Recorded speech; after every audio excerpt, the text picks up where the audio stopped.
Let's start the session. It is related to work ethic and the work place. तो work ethics होते क्या हैं? Work ethics का मतलब होता है कि हम अपने जॉब के बारे में, अपने काम के बारे में क्या सोचते हैं, यानी कि हमारी रिस्पॉन्सिबिलिटीज के बारे में, एंड फर्दर हमें जो अथॉरिटीज मिली है उनके बारे में हम कैसा सोच रहे हैं, एंड हम अपनी ऑर्गेनाइजेशन के साथ किस तरह से एंगेज्ड हैं. ओके, तो जो पर्सन है वो किस तरह से अपने सबॉर्डिनेट्स को, अपने सुपीरियर्स को, सीनियर्स को यहां पर डील कर रहा है, एंड फर्दर उसके लिए यहां पर जो उसको जॉब एसोसिएट की गई है, यानी कि जो टास्क उसको दी गई है, वो उनको, उसके लिए उसकी क्या वैल्यूज है, एंड फर्दर वो किस तरह से कम्युनिकेट करता है with the external stakeholders. ये सभी चीजें किससे रिलेटेड हैं? These are related to work ethics. इसके अलावा whether one feels a sense of purpose and considers himself as a part of the organization's larger vision and mission. क्या जो employ है वो अपने आप को ऑर्गेनाइजेशन का जो लार्जर विजन है, मिशन है, उसको अपना पार्ट समझता है कि मुझे उस चीज को अचीव करना है कि नहीं करना. That is related to what? That is related to work ethics. देखिए, एक चीज रहती है जहां पर आपको एक टास्क असाइन किया गया एंड आप वो टास्क करते हैं, आपको यहां पर ऑर्गेनाइजेशन के गोल से कोई लेना देना नहीं है. वो चीज वर्क एथिक्स नहीं है. वर्क एथिक्स है जहां पर आप यहां पर जो ऑर्गेनाइजेशन का गोल है उसको यहां पर अपने माइंड में रखते हैं कि किस तरह से आप अपने टास्क जो आपको असाइन की है उसके थ्रू आप यहां पर हेल्प कर रहे हैं टू द ऑर्गेनाइजेशन बड़े टास्क को अचीव करने के लिए, बड़े गोल को अचीव करने के लिए. Okay, so some of these characters of individuals are innate. कुछ एक चीजें ऐसी होती हैं जो यहां पर नेचुरल होती है, यानी कि बाय बर्थ आप कह लीजिए, या जो हम वैल्यूज ऑलरेडी गेन कर लेते हैं वो हमारे में ऑलरेडी होती हैं. ये करेक्टरिस्टिक्स, कुछ एक करेक्टरिस्टिक्स जो हमने ऊपर बात की है उसमें से कुछ एक करेक्टरिस्टिक्स ऐसे होते हैं जो यहां पर ऑलरेडी हमें होते हैं. And further some people believe that these characters can not be develop. कुछ लोग ये बिलीव करते हैं ये जो करेक्टर, ये जो यहां पर खासियत है, यानी कि जो करेक्टरिस्टिक्स हैं उनको डेवलप नहीं किया जा सकता. जबकि कुछ कहते हैं कि यहां पर इन हैबिट्स को, इनको यहां पर इनकलकेट किया जा सकता है, इनको पैदा किया जा सकता है ट्रेनिंग के थ्रू, या फिर उनकी प्रॉपर सेंसिटाइजेशन हो एंड एक्सटर्नल मोटिवेट्स उनको दिए जाए, उसके थ्रू भी वो यहां पर इन करेक्टरिस्टिक्स को अपना सकते हैं. Okay, further it is inappropriate behaviour in the workplace causes difficulties. तो अगर आपका बिहेवियर सही नहीं है तो उसके साथ आपको डिफिकल्टीज होंगी. आप अपने कस्टमर्स के साथ ऐसा हो सकता है कि लड़ाई कर रहे हैं, या फिर हो सकता है कि आपका रेपुटेशन लॉस हो, या फिर रेपुटेशन लॉस हो किसका? ऑर्गेनाइजेशन की बात करें यहां पर. And work ethics can be important to employees with low commitment and low values at the work place. So work ethics can be imparted into those employees जिनके बीच में यहाँ पर कमिटमेंट के लेवल को वो नहीं समझते हैं, या फिर जो वर्क प्लेस की वैल्यूज है जो उनको नहीं समझते हैं, उनको भी यहाँ पर जो ये वैल्यूज हैं उनको यहाँ पर सिखाई जा सकती हैं. वर्क एथिक्स उनके बीच में भी इम्पार्ट किया जा सकता है. तो something is bigger than the self. तो सेल्फ क्या है? बेसिकली जब हम अपने आप में बिजी हैं, हम अपने बारे में सोचते हैं, अपनी प्रोफेशनल लाइफ के बारे में सोचते हैं, यानी कि हम बार बार अपने गोल्स के बारे में सोचते हैं कि मेरा गोल क्या था. पहले मेरा गोल था कि मैंने यहां पर AIEEE क्लियर करना है. फिर मेरा गोल था मैंने अच्छे कॉलेज में जाना है, कॉलेज की पढ़ाई होगी तो अच्छे मैंने यहां पर जॉब लेनी है, जॉब में अच्छी प्रोफाइल पर पहुंचना है. तो ऐसे करते करते हमारी जिंदगी का बहुत एक लंबा समय जो है वो यहां पर निकल जाता है. एंड फर्दर हम यहां पर किसी एक लेवल पर आकर हेल्पलेस महसूस करते हैं, क्योंकि हमारे पास एनर्जी अवेलेबल नहीं है कि हम यहां पर सोशल जो ऑब्लिगेशंस है हमारी उनको फुलफिल कर पाए. लाइक किसी की हेल्प करनी है, किसी को फाइनेंशियल हेल्प की जरूरत है, इमोशनल सपोर्ट की जरूरत है. ठीक है, तो ऐसी चीजें हमारे पास अवेलेबल नहीं रहती हैं. Second, it is related to family. Family में यानी कि जो हमारे स्पाउस है, बच्चे हैं, तो उनके एजुकेशन के रिलेटेड, उनकी हेल्थ के रिलेटेड, उनकी अपब्रिंगिंग के रिलेटेड, यानी कि उनका पालन पोषण करना, हमारा सिग्निफिकेंट जो टाइम ऑफ लाइफ है वो यहां पर इन चीजों में निकल जाता है. Then further it is related to community.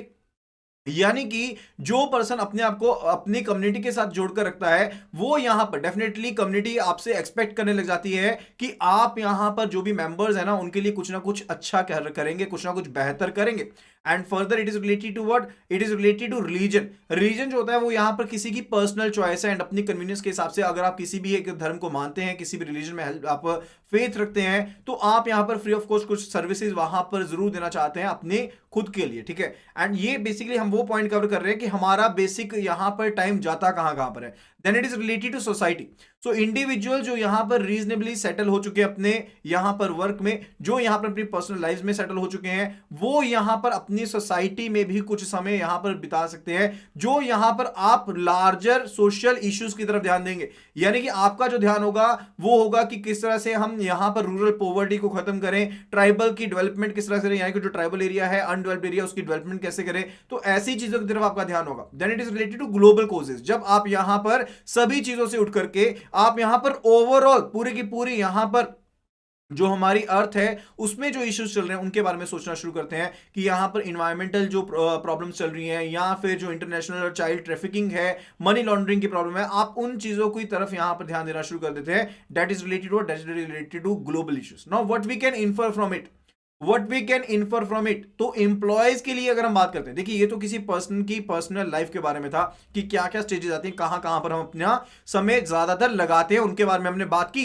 But it is related to some, हम ये कह सकते हैं कि जो एम्प्लॉयज हैं उनको चाहिए कि वो यहां पर अपनी सैलरी या फिर जो एक्सपेक्टेड राइज उनको मिलने वाला है, प्रमोशन हो गया, ट्रांसफर हो गया, रिटायरमेंट बेनिफिट हो गया, उनसे सोचकर भी कुछ सोचे, उनसे मतलब उनसे पीछे भी कुछ सोचे कि और भी कोई चीज एग्जिस्ट करती है। Once better realisation sets in an early stage, so by early और मिड 30s, अगर आपने मिड 30s तक या फिर अर्ली 30s तक आपने अगर एक चीज सोच ली कि आपसे खुद से बढ़कर भी कोई चीज है, आपसे खुद से भी बढ़कर कोई चीज है, तो आप अपनी सेल्फ ग्रोथ को छोड़ते हुए आप यहां पर ऑर्गेनाइजेशन के गोल्स की तरफ ध्यान रखना शुरू करेंगे, आप यहां पर सोसाइटी की ग्रोथ की तरफ ध्यान रखना शुरू करेंगे एंड वर्ल्ड की प्रोस्पेरिटी के बारे में देखना शुरू करेंगे कि किस तरह से आपको यहां पर डिफरेंट डिसीजंस लेने हैं। ठीक है, यानी कि सिर्फ और सिर्फ सोच का फर्क है। एक सोच रहती है जहां पर मैं अपने बारे में सोचता हूं, लेकिन वर्क एथिक्स जो है दैट इज रिलेटेड टू कि मेरे से बढ़कर भी कुछ है, there is something greater than self, there is something bigger than the self. That is what is related to, that is related to कि मुझे यहां पर अपनी सोसाइटी के लिए, मुझे यहां पर पूरे के पूरे वर्ल्ड की प्रोस्पेरिटी के लिए कुछ ना कुछ करना है। That is related to it. Okay, further ethical behaviour at workplace, क्या क्या बेनिफिट है, let us have a look at it. So actions that are warranted and are highly appreciated or not only by the internal management colleagues of an organization but even by the outsiders। तो जो यहां पर ethical behavior आप करते हैं ना work place के ऊपर, तो वो सिर्फ और सिर्फ आपके जो सबॉर्डिनेट्स हैं, आपके जो कलीग्स हैं, आपकी जो मैनेजमेंट है वो अप्रिशिएट नहीं करती है, बाकी जो आपके एक्सटर्नल जो स्टेक होल्डर्स हैं वो भी यहां पर उस चीज को अप्रिशिएट करते हैं। जब आपको एक बार पता चल जाता है कि आप यहां पर जो भी कामकाज कर रहे हैं वो यहां पर रूल्स के हिसाब से है, वो लीगल है एंड फर्दर वो किसी भी प्रिंसिपल को, किसी रूल रेगुलेशन को वायलेट नहीं कर रहा है, and then in that case the manner in which it is done needs to be focused or reflected upon once it is complete। okay, and for the acceptable जो आपका ethical behavior है that involves an employee's general set of beliefs, values and behaviour, तो जो यहां पर आपका ethical behaviour रहता है, एक्सेप्टेबल एथिकल बिहेवियर रहता है, वो किन चीजों का मिश्रण है, जो आपकी खुद की वैल्यूज है, जो आपके बिलीफ है एंड फर्दर जो आपका कैरेक्टर है, इन सभी चीजों से मिलकर के बनता है आपका ethical behaviour itself. And further it can be extending help to others, ये ऐसा भी हो सकता है कि आप दूसरों की हेल्प करना चाहते हैं एंड फर्दर आप दूसरों के साथ कर्टेसी के साथ पेश करते हैं, एक दूसरे की रिस्पेक्ट करते हैं एंड फर्दर आप अपनी ऑर्गेनाइजेशन के बारे में अच्छा सोचते हैं, आप अपनी जो ऑर्गेनाइजेशन की पॉलिसीज हैं आप उनके बारे में अच्छा सोचते हैं। That the assuring of future help relating to the work etcetera all are counted under the ethical behaviour. ये सब चीजें एथिकल बिहेवियर की ही पहचानी है। एंड फर्दर डिफरेंसेस और disputes with the colleagues be resolve. तो इसके जरिए देखिए आपको हेल्प क्या मिलती है, एक तो ये है कि आपका जो ये बिहेवियर रहता है दैट इज एक्सेप्टेबल, वो क्या रहता है, एक्सेप्टेबल रहता है। अगर आप एथिकली बिहेवियर करते हैं, सिर्फ और सिर्फ इंटरनली आपको एक्सेप्ट नहीं किया जाता, एक्सटर्नली भी, यानी कि जो एक्सटर्नल स्टेक होल्डर्स हैं वो भी यहां पर आपको एक्सेप्ट करते हैं। एंड फर्दर हम यहां पर इसको यहां पर एक्सटेंड कर सकते हैं by extending help to others. And further it is related to, अगर कोई भी डिफरेंसेस हैं, डिस्प्यूट्स हैं कलीग्स के साथ, those must be resolved beyond the work hours. वो यहां पर वर्क आवर्स के बाद में आप रिजॉल्व कीजिए। क्यों ऐसा जरूरी है, क्योंकि देखिए किसी भी कस्टमर को ये यहां पर कोई उनको बेसिकली नहीं चाहिए ना कि उनके सामने आप लड़ रहे हैं, आप किसी और कलीग के साथ या कुछ है। Further work condition, salary, promotion policies, governance system etcetera should not be criticised. तो आप इन चीजों की निंदा मत कीजिएगा पब्लिक में। That is related to it. Recognising ethical work places, तो एथिकल वर्क प्लेस को हम किस तरह से पहचानेंगे उसके बारे में।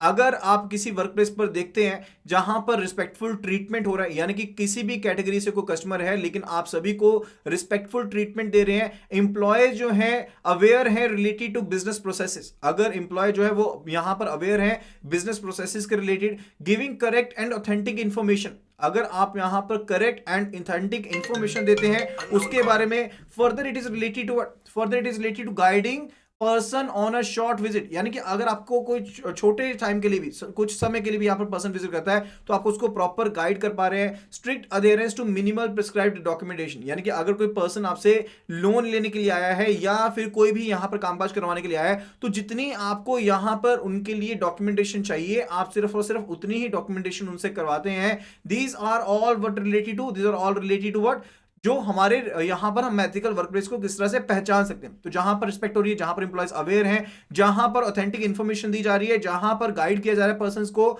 जहां पर मिनिमल डॉक्यूमेंटेशन ली जा रही है जो अवेयरनेस के हिसाब से चाहिए। फर्दर जहां पर जो अटायर है यानी कि जो हमारी ड्रेसिंग सेंस है वो यहां पर हमारे मेल खाती है हमारे प्रोफाइल के साथ। Further acceptable body language, these are all basic related to what, these are all related to कि हम एथिकल वर्कप्लेस को किस तरह से पहचान सकते हैं। इसके अलावा high degree of energy level and commitment to the work, going on extra mile to help the customers, यानी कि आप यहां पर एनर्जी लेवल आप में बेहतर है एंड अपनी कमिटमेंट्स को आप निभा रहे हैं। And further confining to work related talks, आप सिर्फ और सिर्फ काम से संबंधित ही बात करते हैं। नो डायरेक्ट या फिर इनडायरेक्ट हम हिंट नहीं देते कस्टमर को कि हम आपको बाहर मिलेंगे, हम आपसे कोई गिफ्ट लेंगे। एंड फर्दर हमें किसी भी तरह की एक्सपेक्टेशन नहीं रखनी है रिलेटेड टू की गिफ्ट एक्सेप्ट करेंगे।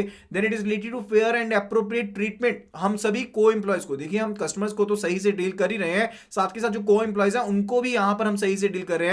And wherever necessary parsing and defending the policy, तो यानी जो भी हमारी ऑर्गेनाइजेशन की पॉलिसीज हैं, हमारे एम्प्लॉयर की जो पॉलिसीज है, डिसीजंस हैं, उनको डिफेंड करना। A prominent display of the names of the major officials, यानी कि जो मेजर ऑफिशियल्स हैं जो यहां पर रिस्पॉन्सिबल हैं फॉर द कोर एक्टिविटीज, उनके यहां पर इंफॉर्मेशन को डिस्प्ले करना। इसके अलावा कोई ग्रीवेंस से रिलेटेड यहां पर इंफॉर्मेशन है उसको डिस्प्ले करना। That is all related to the what recognizing the ethical workplaces। तो आपको एक मोटा मोटा सा आइडिया मिल गया कि जहां पर सब कुछ सही हो रहा है रिलेटेड, चाहे आप कस्टमर के साथ डील कर रहे हैं, चाहे आप अपने एम्प्लॉयज के साथ डील कर रहे हैं, चाहे आप अपने एम्प्लॉयर की डिसीजंस पॉलिसीज के बारे में बात कर रहे हैं, चाहे हम अपने पहरावे के बारे में बात कर रहे हैं, अटायर के बारे में बात कर रहे हैं, चाहे बोलबानी के बारे में बात कर रहे हैं, चाहे हम डॉक्यूमेंटेशन से रिलेटेड बात कर रहे हैं, चाहे किसी को गाइड करने के बारे में बात कर रहे हैं। All these are related to recognizing the ethical work place. Is that clear?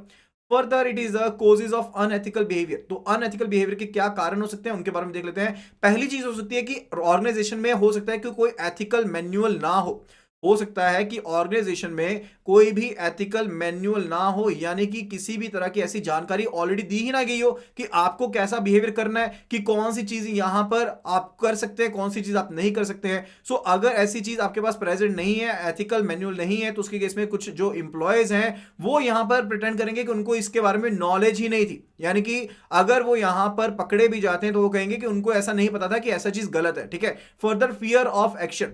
Fear of action क्या कहता है कि एम्प्लॉयज में behave differently if they found the management treating unethical behaviour extremely seriously. तो यहां पर एम्प्लॉयज के जो बिहेवियर है उसको चेंज किया जा सकता है। अगर आप यहां पर कोई पर्सन अनएथिकल बिहेवियर करता है, अगर आप उसको एग्जाम्पलरी पनिशमेंट दे देते हैं तो उसके साथ दूसरे एम्प्लॉयज जो हैं वो यहां पर उनके बिहेवियर में आपको चेंज देखने को मिलेगा। इसके अलावा जो कारण हो सकता है अनएथिकल बिहेवियर का, that is related to unrealistic target. तो अगर मान लीजिए कि आपकी ब्रांच का पहले क्रेडिट जो था जब आपने ज्वाइन किया एज अ मैनेजर उस टाइम पर वो था 5 करोड़ पे, एंड आपको उसी साल में कह दिया जाता है कि जो क्रेडिट है ना उसे यहां पर 10 करोड़ कर दीजिए, उसे यहां पर 10 करोड़ कर दीजिए, जबकि ब्रांच को ओपन हुए 20 साल ऑलरेडी हो चुके हैं। तो क्या है वो? That is basically unrealistic target. Unrealistic target. अब ऐसा भी हो सकता है कि अगर तो आप यहां पर टारगेट को किसी भी तरीके से पूरा करने की कोशिश करते हैं तो अल्टीमेटली क्या होगा कि अब यहां पर अनएथिकल बिहेवियर को अपनाएंगे। ज्यादातर ये चीजें देखने को मिलती है जहां पर आपको जो क्रॉस सेलिंग प्रोडक्ट्स है वो बेचना है, जैसे कि म्यूचुअल फंड बेचना है, जैसे कि इंश्योरेंस बेचना है, तो आपको कहा जाता है कि ये टारगेट पूरा करना ही करना है। जैसे कि कोई डे बना दिया, that is said to be what, log in day, कि आज तो इतने का पॉलिसीज करेंगे ही करेंगे। तो उसके केस में क्या होता है कि जो एम्प्लॉयज हैं उनको यहां पर अनएथिकल मैनर्स को यहां पर अपनाना पड़ सकता है। तो ये भी कारण हो सकता है। फर्दर इन्फ्लुएंस ऑफ को एम्प्लॉयज। ऐसा भी हो सकता है कि कई एम्प्लॉयज होते हैं ना वो यहां पर डे टाइम में यानी कि वर्किंग आवर्स के दौरान भी वो अपना खुद का काम करते जा रहे हैं जो कि यहां पर ऑर्गेनाइजेशन के काम से रिलेटेड नहीं है। तो इसका जो इंप्रेशन है वो नए रिक्रूट्स के ऊपर गलत पड़ता है। एंड फर्दर वो भी ऐसी चीजों में यहां पर पढ़ सकते हैं क्योंकि वो सीखते ऐसे हैं कि हम ऐसा ही काम करेंगे यहां पर। Okay. Further it is related to unprincipled leadership. Further it is related to the unprincipled leadership. तो अगर यहां पर जो रेगुलेटर है इन्वेस्टिगेटिव एजेंसीज हैं वो ने यहां पर टॉप यहां पर मैनेजमेंट्स को पूछना चाहिए related to the involvement in the involving favours. ठीक है। यानी कि कहने का मतलब है कि अगर आपकी जो लीडरशिप है यानी कि टॉप मैनेजमेंट है अगर वो खुद से इतनी ज्यादा स्ट्रिक्ट नहीं है या फिर रूल्स को फॉलो नहीं करती है, इन दैट केस आल्सो जो रूल्स हैं उनको आगे इंप्लीमेंट नहीं किया जा सकता। Further means are not appreciated. ये तो बहुत एक बड़ा कारण बन जाता है अनएथिकल बिहेवियर का। जैसे मान लीजिए कि अगर टारगेट आपको दिए गए, टारगेट में से आपको 5-5 करोड़ का टारगेट दिया गया, ब्रांच ए को भी 5 करोड़ का टारगेट दिया, ब्रांच बी को भी 5 करोड़ का टारगेट दिया। अब यहां पर ब्रांच ए ने बिल्कुल एथिकल बिहेवियर रखते हुए 5 में से 1.5 करोड़ का टारगेट यहां पर अचीव कर लिया, जबकि ब्रांच बी ने अनएथिकल बिहेवियर रखते हुए, अनएथिकल यहां पर प्रैक्टिसेस का यूज करते हुए इसने यहां पर 5 करोड़ का टारगेट यहां पर अचीव कर लिया। तो यहां पर जो मैनेजमेंट है वो यहां पर ये नहीं देखेगी इसने कैसा बिहेवियर अपनाया, एंड इसको यहां पर अप्रिसिएशन भी दी जाएगी, इसको सभी के सामने यहां पर ये भी कहा जाएगा कि बहुत अच्छा काम किया है। लेकिन अल्टीमेटली यहां पर इन्होंने मींस को यहां पर अप्रिशिएट नहीं किया, जिसकी वजह से हो सकता है कि ये पर्सन भी यहां पर अनएथिकल मैनर में काम करने लग जाए, या फिर हो सकता है ये तो आगे करता ही रहेगा क्योंकि इसको तो किसने कहा नहीं जब तक इसकी पर्सनल लायबिलिटी नहीं बन जाएगी। Is that clear? So the focus should be on ends. The focus should not be on ends and further should be on the means and should be on the means. तो remedies क्या है? तो remedies क्या है कि कैसे हम यहां पर एथिकल बिहेवियर को बना सकते हैं। पहली चीज तो कि हमें एथिकल मैनुअल बनाना पड़ेगा। हम यहां पर एथिक्स के रिलेटेड यहां पर ऑर्गेनाइजेशन में बातचीत करना शुरू करें कि ये भी एक चीज है जिसके बारे में हमने ध्यान रखना है। एंड जैसे ही अनएथिकल बिहेवियर आपको दिखता है साथ की साथ उसको यहां पर निपटाने की कोशिश कीजिए। आप यहां पर मैनुअल को फ्रीक्वेंटली यूटिलाइज कीजिए। ऐसा नहीं है कि हमने मैनुअल बना लिया, कोड बना दिए, रूल्स बना दिए, लेकिन बाद में वो साइड पर पड़ा उसके बारे में हम देख नहीं रहे हैं, तो ऐसी चीज भी नहीं होनी चाहिए। Further imitable behaviour by the top management. Top management को वैसा ही बिहेवियर करना चाहिए जैसा कि वो चाहती है कि उनके एम्प्लॉयज भी उनके लिए करे। एंड फर्दर यहां पर अगर कोई पर्सन एथिकल बिहेवियर करता है तो उसके लिए उनको एप्रिसिएशन मिलनी चाहिए, उसके लिए उनको रिवॉर्ड्स मिलने चाहिए। And further encouragement of counter view points and discussions in meeting, then care for reputation rather than results. So आपको रेपुटेशन के बारे में भी ध्यान रखना है rather than the results only. So these are the remedies related.